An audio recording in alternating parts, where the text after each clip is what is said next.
ہمارے لیے ضروری ہے کہ ہم اپنے بارے میں کسی غلط فہمی کا شکار نہ ہو.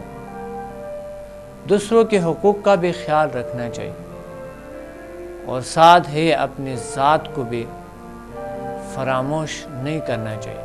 ہر شخص ایک معاشرے سے وابستہ ہے.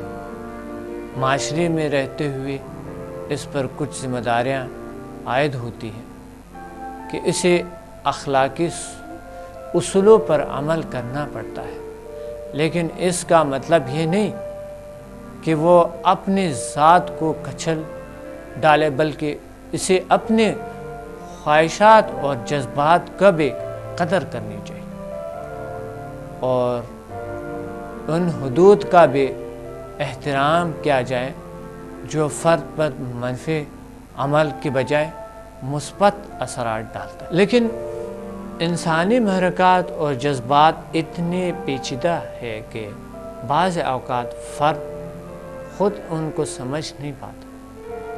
لہٰذا ایسی صورت میں کسی ماہر نفسیات سے مشورہ کیا جاتا ہے.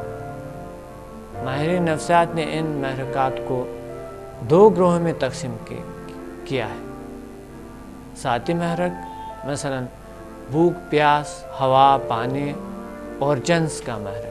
دوسری طرف سماجی محرک کا گروہ وہ ہیں جس میں سماجی پسندیدگی، سماجی وابستگی، خود نمائی، سماجی ستائش وغیرہ شامل ہے. لیکن صحت مند ذہنی و نفسیاتی زندگی کے لیے فرد کی ذات میں موجود ان تمام محرکات کا صحت مندانہ تسکین بہت ضروری ہے اور ان کی بے جا نفع انسان کو کسی ذہنی نفسیاتی بیماری میں مبتلا کر سکتا ہے. لہٰذا ان محرکات و صلاحیتوں کا حقیقت پسندانہ تجزیہ کرنا چاہیے اور ان کی تسکین کے ذرائع سے استفادہ کرنا چاہیے. اس معاشرے میں باقی محرکات کے اظہار و تسکین پر تو اتنا پابندی نہیں، مگر بہت سی چیزوں پہ بہت سی پابندیاں ہیں. بہت سے فطری چیزوں پہ بہت سی پابندیاں ہیں. تو اس محرکات اور اس طرح کی چیزوں پہ پابندیاں بہت سی چیزیں ہیں. کیسے آج کل کی جو ماڈرن دنیا ہے، ماڈرن لوگ ہیں، یہ چاہتے ہیں کہ بہت سے ان کی خواہشات ہیں، لیکن وہ بہت سی پابندیاں ہیں معاشرے کے، ارد گرد کے ماحول کے، اور پھر رسم رواج کے، ماں باپ کے، اور یا شریک حیات کی وجہ سے یا کسی کے اولاد کی وجہ سے بہت سی چیزیں چھپا لیتے ہیں، دبا لیتے ہیں، نمایاں نہیں ہوتے ہیں، اوپن نہیں ہوتے، اور اس کی خواہشات پہ شرم بھی کرتے ہیں، یا پھر اس خوف میں کہ یہ شخص کیا سوچیں گے اور کس طرح کے. تو اس چیزوں کو، اس محرکات کو دبانے سے ہی انسان کئی چیزوں کا شکار ہو جاتے ہیں. لہٰذا ایک انسان کو اگر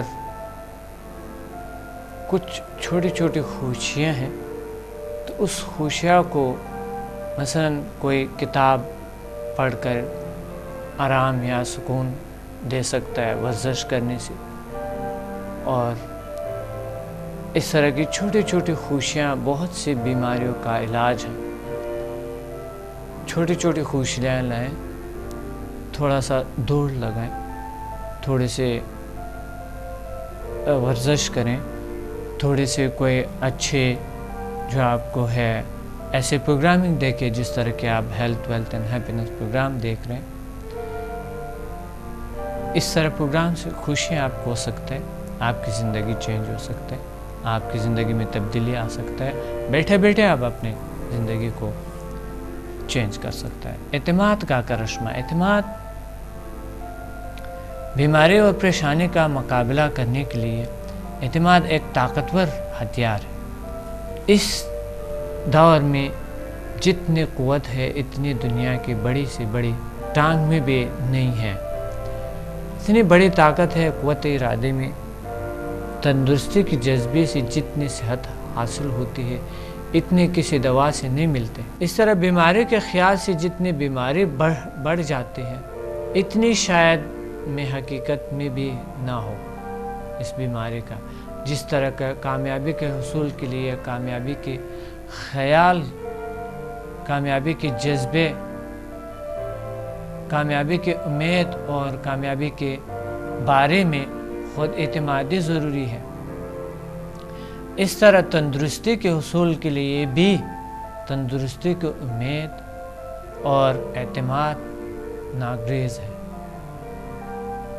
جو ڈاکٹر مریض کی جسم کی ہی علاج کی طرف توجہ دے دیتا ہے، اس طرح دل میں اعتماد جگانے کی کوشش نہیں کرتا، وہ اس کا علاج نہیں کر رہا ہے۔ مریض کو معالج پر مکمل اعتماد ہونی چاہیے اور اپنے علاج میں کبھی مایوسی نہیں ہونی چاہیے، اور معالج کو چاہیے کہ انہیں اپنے آپ پہ مکمل اعتماد ہو کہ میں مریض کا علاج کر سکتا ہوں۔ اعتماد یعنی نالج، اعتماد یعنی آپ کے پاس علم۔ جب آپ کے پاس علم ہی نہیں ہے تو ظاہر ہے آپ کے مریض ٹھیک نہیں ہو سکتا ہے۔ تو اعتماد انسان کے اس وقت بڑھتا ہے جو آپ کے پاس علم۔ ہم آتے ہیں بامقصد زندگی کی طرف۔ ڈپریشن کے مریض اکثر سستی، کاہلی اور بیکاری کا شکار رہتے ہیں۔ زندگی کا کوئی واضح مقصد یا ہدف نہیں ہوتا، جس کی وجہ سے اکثر اپنا وقت فضول بیٹھ کر ضائع کرتے ہیں یا ایک بیکار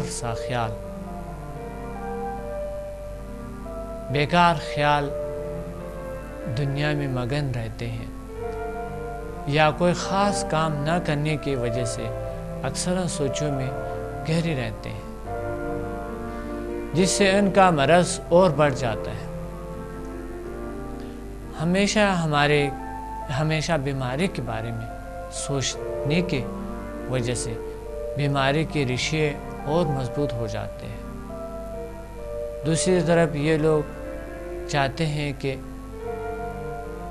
بغیر ہاتھ پاؤں ہلائی اور کوشش کیے بغیر دنیا کے سارے آسائش حاصل کریں، اور جب وہ آسائش نہ ملنے تو زیادہ پریشان ہوتے ہیں۔ ہر وقت ہر چیز سے بیزاری محسوس کرتے ہیں۔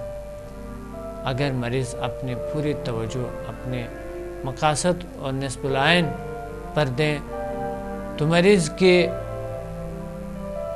وجہ بیماری سے ہٹ جاتے ہیں، اس کی توجہ ہٹ جاتا ہے اور ذہن ہر وقت بیکار سوچوں سے چھٹکارا حاصل کرتا ہے، جس بیماری پر قابو پانے میں مدد دیتا ہے۔ ایک شخص اپنے لیے جتنا بڑا ہدف مقرر کرتا ہے، اسی میں توانائی بھی اتنا ہی پیدا ہو جاتی ہے۔ وہ کام بھی کر جاتا ہے جو عام آدمی نہیں کر پاتا ہے۔ ایک بیمار شخص ایسے کام کر سکتا ہے جو کہ ایک بہت ہی طاقتور شخص نہیں کر سکتا ہے۔ یہاں پر ناظرین میں ایک مثال دینا چاہتا ہوں۔ میرا بہت سے ایسے مریضوں سے واسطہ ہوتی ہے جو کہ قسم کی ڈپریشن ہوتے ہیں۔ ڈپریشن کے کئی اقسام ہیں، اس پر مزید بھی آپ سٹڈی کر سکتے ہیں، آپ میرے پاس آ سکتے ہیں اور میرے انسٹیٹیوٹ میں آپ سیکھ سکتے ہیں ڈپریشن کے بارے میں، اور بہت سے ایسی بیماریوں کا علاج آپ کر سکتے ہیں۔ سمدھا ہیلنگ انرجی سیکھ سکتے ہیں اور ڈیپ میڈیٹیشن سیکھ سکتے ہیں، یوگا سیکھ سکتے ہیں۔ آپ خود ایک اچھے معالج، ایک اچھا نیچرل معالج بن کر آپ دوسروں کا علاج کر سکتے ہیں۔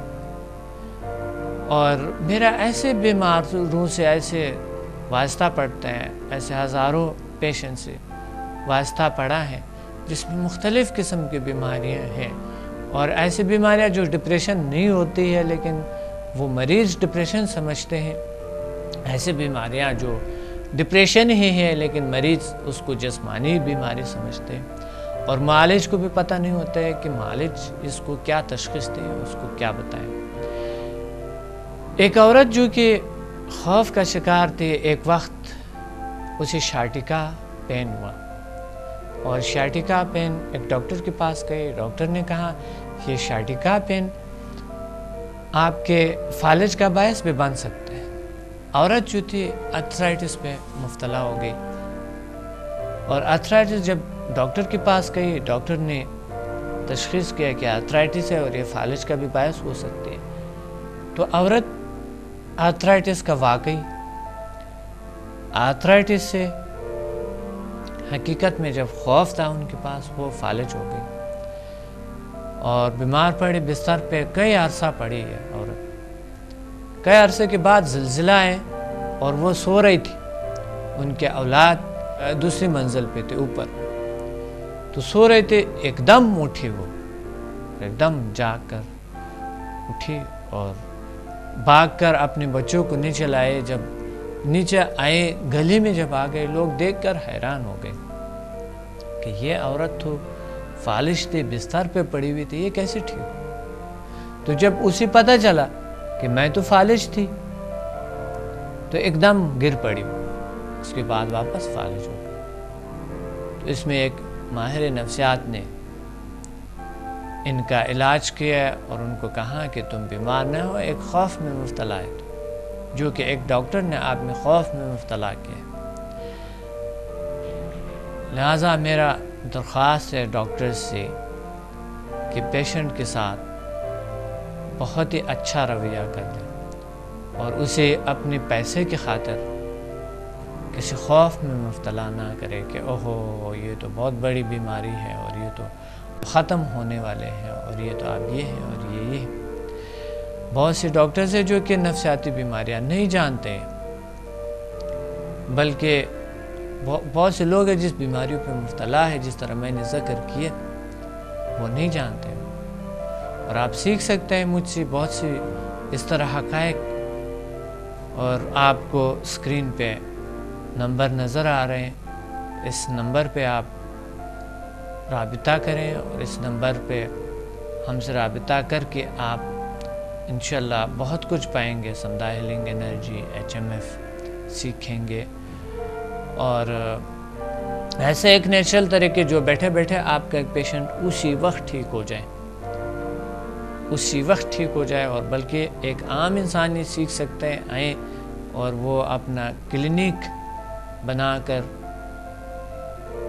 وہ اپنا اس کو پیشہ بنا کر وہ لوگوں کا ہیلپ کر سکتا ہے اور لوگوں کا علاج کر سکتا ہے۔ تو مہربانی کر کے آپ اس چیزوں کا خیال رکھیں، اپنا خیال رکھیں اور اپنے ارد گرد کا، یہ بہت ضروری ہے۔ خوف آپ کو ڈپریشن کا شکار کر سکتا ہے، اور میں بھی آپ خوف میں مبتلا ہوتے ہوئے ڈپریشن کا شکار ہو۔ خوف کو جب کلیئر کرتا ہے، دور کرتا ہے، خود بخود ٹھیک ہو جاتا ہے یہ چیز۔ تو ضروری یہ ہے کہ میرے بالخصوص میرے اسٹوڈنٹس کے لیے یہ بہت نہایت ضروری ہے کہ وہ ڈپریشن پہ پڑھ لے اور اس طرح نفسیاتیوں پہ، بیماریوں پہ پڑھ لے، اور یعنی بہت سی چیزیں آپ جانتے ہیں، لیکن بہت سی چیزیں جو میں یہاں اسکرین پہ بتاتا ہوں وہاں کلاس میں نہیں ہوتی ہے، اور بہت سی چیزیں جو کہ یہاں نہیں ہوتی ہے وہاں ہوتی ہے، وہاں تو پریکٹیکل عملی ہوتی ہے، جو کہ میں آپ کو اس چیز کو، جس طرح کی مثلا ڈپریشن کا پیشنٹ لیتا ہے، اس کا علاج کیسے کریں، آپ کے اپنی تجربات ہوتی ہے، اسی وقت آپ سمدھا ہیلنگ انرجی دیتے ہیں، اسی وقت آپ HMF سے کرتے ہیں، PMBL سے کرتے ہیں، یوگا سے کرتے ہیں، اور پریکٹیکلی۔ لیکن یہاں پر ہم تھیوری بتا رہے ہیں اور ساتھ ساتھ اس کے بتا رہے ہیں کہ یہ کیا چیزیں ہیں اور اس کے کس طرح کے علاج کیا جائے۔ بامقصد زندگی بہت ضروری ہوتی ہے کہ آپ کے پیشنٹ، یا آپ اگر پیشنٹ ہے آپ کے، بامقصد زندگی ہو اور نصب لائن ہو۔ نصب لائن کے کئی اقسام ہوتے ہیں۔ کچھ لوگوں کی زندگی شادی کرنا، کوئی کام کرنا، کار لینا، یا کوئی گھر خریدنا، یہ نصف العلم ہوتے ہیں۔ کچھ لوگوں کے نزدیک علم ہوتے ہیں، علم حاصل کرنا اور اپنی صحت کے بارے میں خیال رکھنا اور سکون حاصل کرنا۔